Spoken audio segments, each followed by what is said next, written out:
ஏசாயாவுடைய இருதயத்திலே இந்த ராஜா உசியா ஹீரோ மாதிரி இருந்தார்.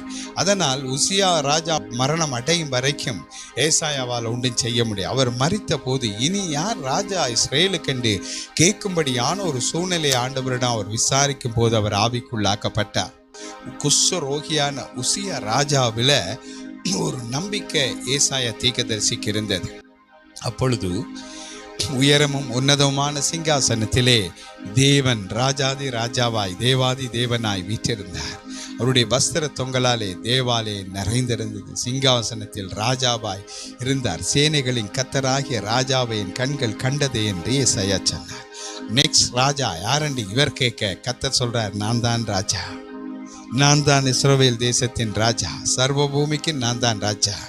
என்னுடைய சிங்காசனம் உயரமும் உன்னதமான சிங்காசனம், தேவாலயத்தில் என்னுடைய வஸ்திர தொங்கலால் நிரம்பி இருக்கிறது என்று சொல்லி ஏசாயாவுக்கு காண்பித்தார்.